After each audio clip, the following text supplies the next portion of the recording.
If you've been following this channel at all, you know that the GuitaRV has become an important part of Emerald City Guitars, giving us a home away from home with just enough storage for a short trip. But over the years, the mileage has been adding up, and so have the issues. The old rig once stranded us on the edge of Joshua Tree Desert on the way to Las Vegas to pick up a burst. It's guaranteed that within 24 hours, the water pressure would be non-existent. The leveling jacks were no longer functional, guests had to sleep on a couch that was way too short, the expanders just gave up at one point, the windshield wipers had been broken at least twice, and the motor would scream in protest on anything but the smallest of inclines. It was literally falling apart at the seams, because sitting in the passenger seat, you could rest your head against the wall and look down to see the road beneath your feet because the panel was coming loose from the frame. So, it was finally time to replace the old GuitaRV.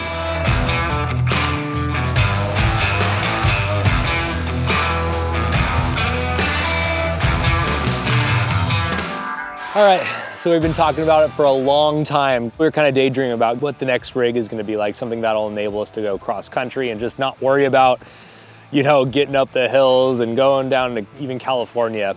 We went to RV shows, you know, kept our eye on classifieds and all the RV sales sites. So super strange coincidence. Somebody that lives a couple miles away from me was selling their family rig and gave us a price that we absolutely couldn't refuse, traded in the old one and got the new rig. There's so much storage, there's some bunks. So this is kind of the maiden voyage of the new GuitaRV that we'll have for a decade at least. You know, this thing will get us around, and Ken and I starting families and whatnot, we needed something we could fit the gals in. So we're excited. This first trip that we're doing is somewhat local. It's in Washington State, which is great, but perfect opportunity to take it out and kind of get familiar with it. It's a whole different machine, you know, and man, already we are like so stoked. It's such an upgrade from the original RV, which, man, seeing that thing sail off and, you know, knowing the next owners will have no idea how many crazy musicians, insane, legendary, you know, bursts, dumbles, blackguards, custom colors, flying Vs.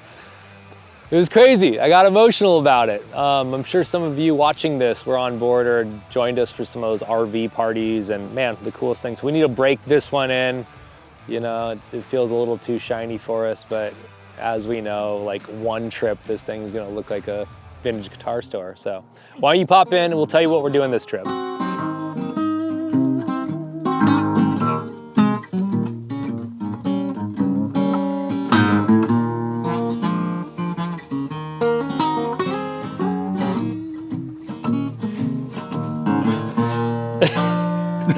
Did we both end up like this? First time. All right, I'm gonna tell you what we're up to. What are we up to, man? What are we doing? Well, we just got set up in camp here at the Brook Hollow RV Park in Kelso and dumped the black water, dumped the gray water, got the hose running to get water in the coach, and now we're all spread out in the new RV and just chilling, man, playing some music, getting ready for a big day tomorrow. Yeah, scrolling through RV manuals. We were getting a little frustrated trying to set up a couple things, so decided to play some guitars and fill you guys in. But tomorrow is gonna be a fun day. Kind of worked out perfectly. First and foremost, you know, when we had kind of daydreamed about getting an RV someday, we talked about that for like 20 years. It was for storage, and we get a call like 2 weeks ago. This guy goes, I've got 50 or 60 guitars in Longview, Washington. I wanna, you know, move them all at the same time.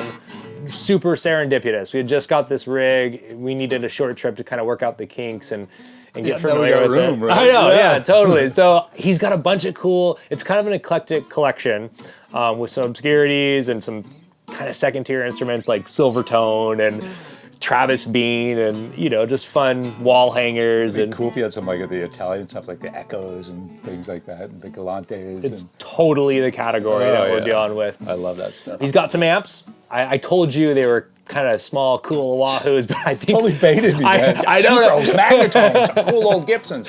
I think there might be some bigger amps. We tried JC up 900. Dude, we tried to avoid all half stacks in the boogie, last rig, but this is rectifiers. nah, man. I don't think he's got dual rectifiers. But anyways, so we're gonna hang out. It's this perfect opportunity to just kind of get used to the new home on wheels, and yeah, we're gonna meet this guy at 9 a.m. It's gonna be fun, and Ken doesn't get to sleep in the little cubby hole up above the cab like the old Thor, man. Which guitar you bring, man? I brought the little 49 LG one. Picked that up on a road trip in La Grande, Oregon. We were talking about it earlier. Great old beast, man. Huge neck. I love this little guitar. I had no idea what you were gonna bring along, but this is my first time bringing this anywhere out of the house. So cool. It's a factory lefty, Dude, black L1. that's unreal. See how high that action is? I can't decide if I want to change it or not. I want that to be right-handed so bad so I can have it. Dude, now you know how I feel, man. Here's my advice. Don't reset the I neck. know. I was just gonna get to that. It's like, it sounds so good when it's in tune. Just tough it out. Yeah, I know. You don't need that. Come on. I'll go James Jamerson style and just, let it go. Anyways, we're gonna keep strumming guitars, cook some dinner a little bit, enjoy the ride.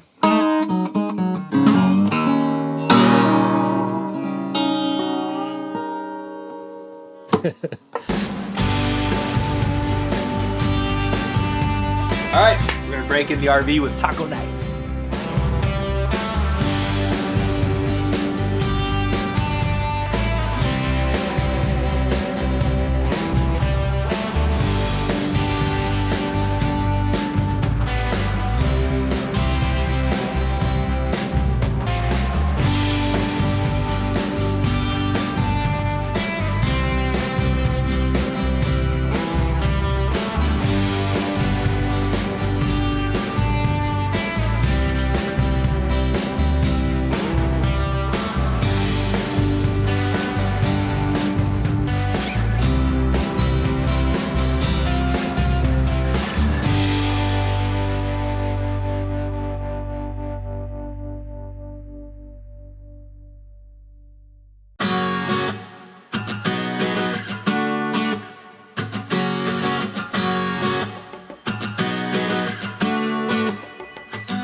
All right, night one down in the RV. It was awesome. We just strummed some guitars, talked about the old RV, read the new manuals for this rig. It was a good night.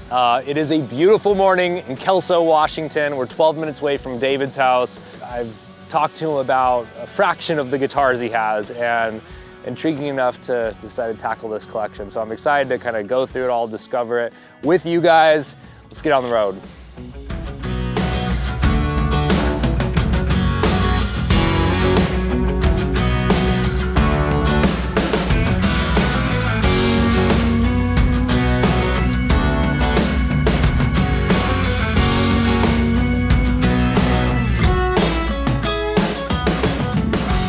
High of 75 today. Kelso, none but sunshine. This whole week looks pretty damn good.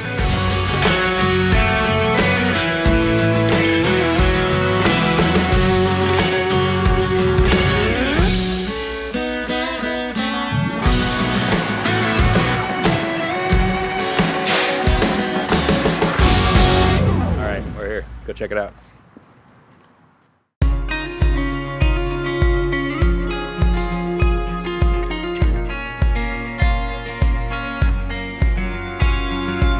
I'm David Ikram, and we're in Longview, Washington. We moved in here in '88.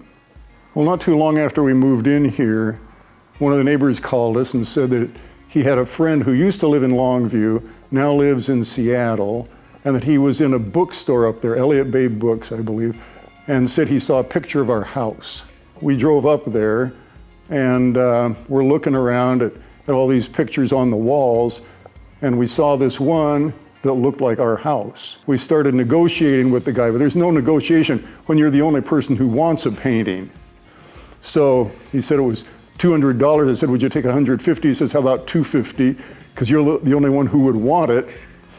On the other hand, you're the only ones who deserve it, so we'll do it for $150. So then we had it framed, and it's a watercolor. It's the architect's conception of what the house would be like when it was built.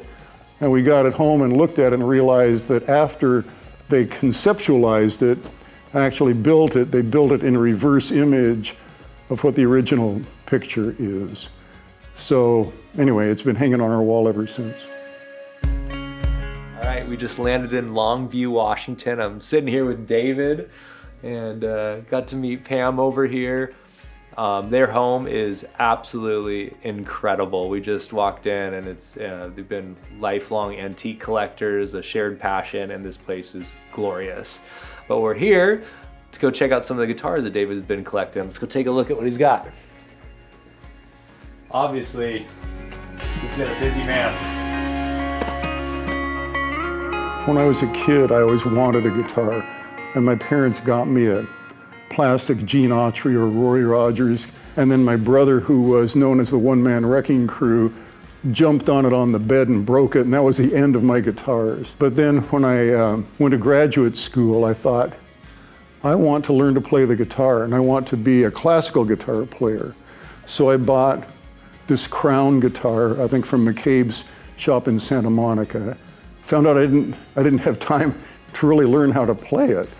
Came home, started listening to Mississippi John Hurt, decided I really want to play blues stuff.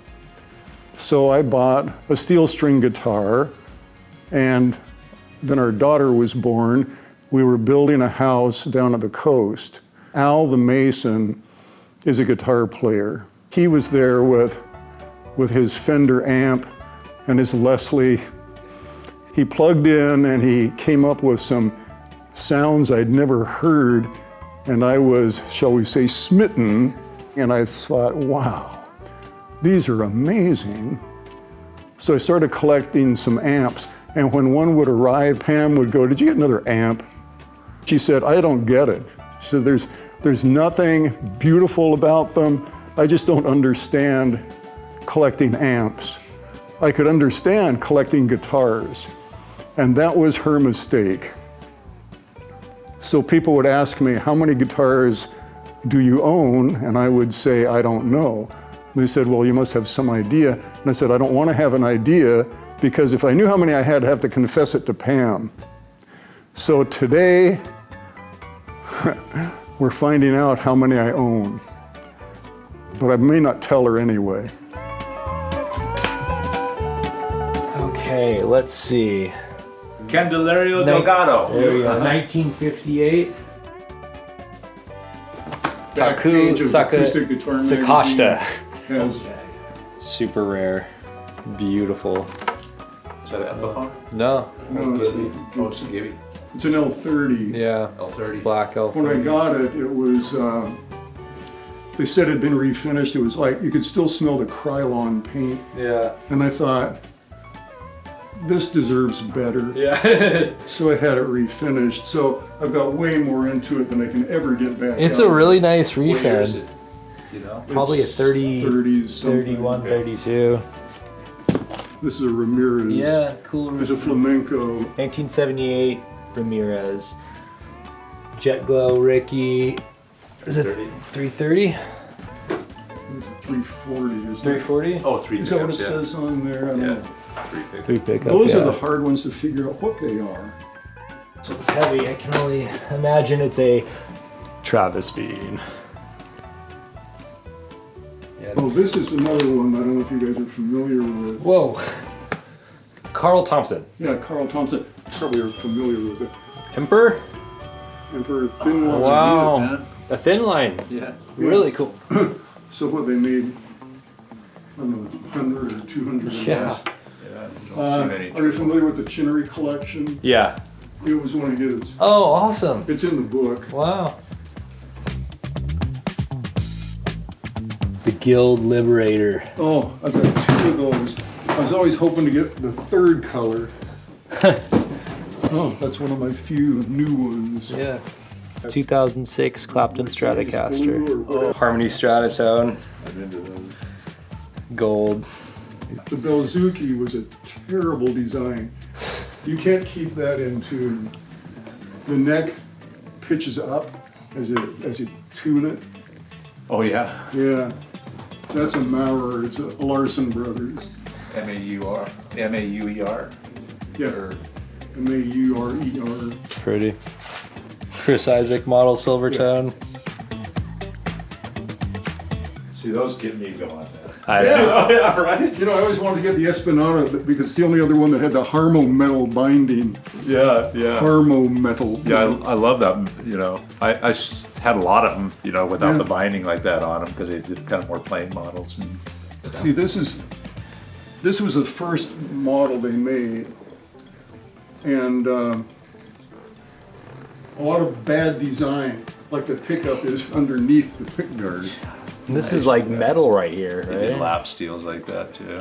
Yeah, that's that rod. Oh, running got through it, yeah. Is Tonk Brothers? another No, one. what is it? Another Mauer? Yeah, Yeah. chocolate top. Detuned to a really pretty chord. Not bad. There you go. Yep. Dual pickup. The And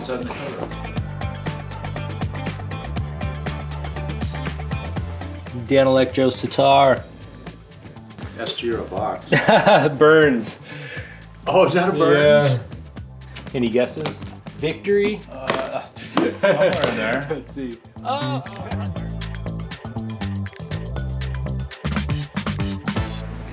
Guitars. The old Thunderbird. It also has the Crash-O-Matic stand. They all have a broken headstock. They all lean back too far, right? It's like, yeah. They all have a broken headstock because it didn't work. That's so cool. If you're passionate about something, and I've been there on many collections, but when I got into guitars, it was like I'm reading about them. I'm reading about the players that played them. Link Ray played a Supro dual tone. So you think, well, what is that? So you look it up. Next thing you think, I got to have one of those.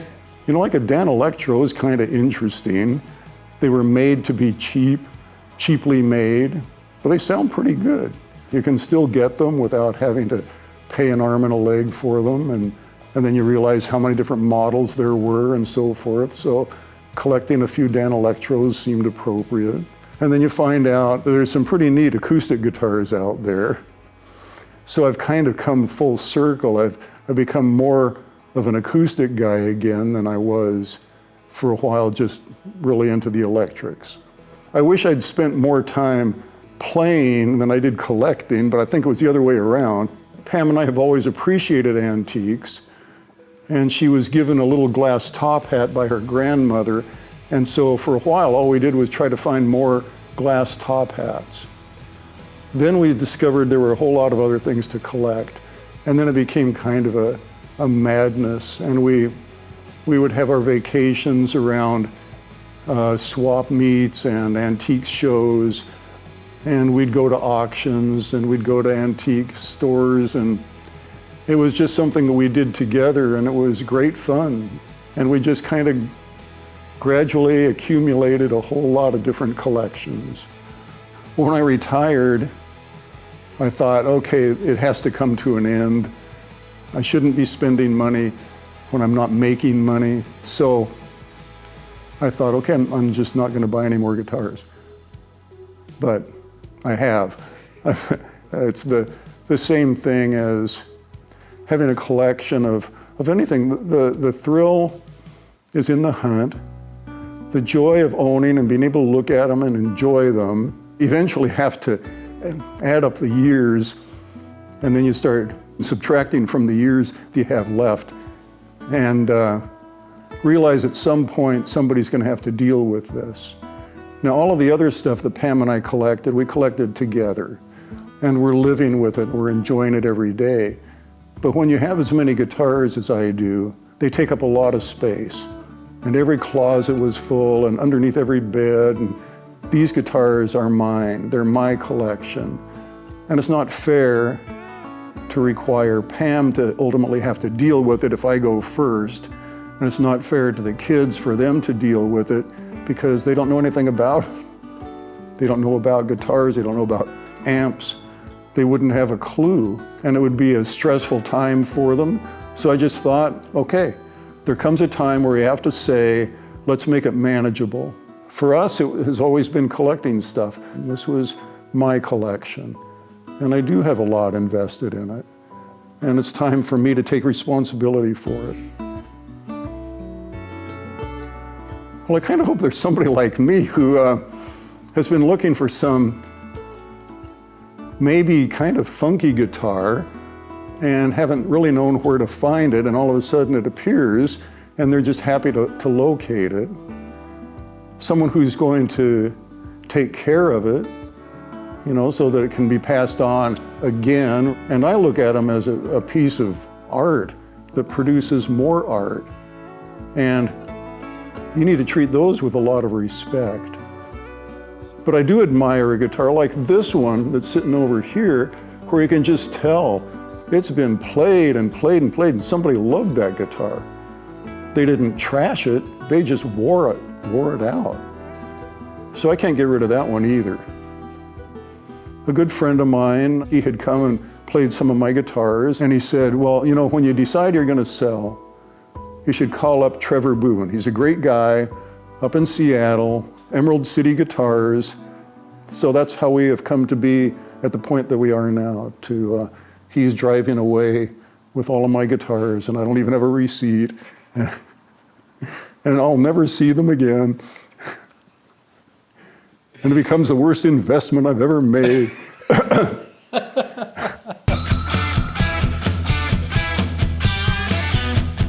All right, well, we just wrapped up a lovely afternoon with David and Pam, just super sweet souls, and got a little peek into their life and history as a couple and as a family, and it was just awesome. Got some guitars along the way, but we're gonna hit the road, man. It was so nice meeting you, and be in touch when we land. Pam, thank you so much for your time. I don't care.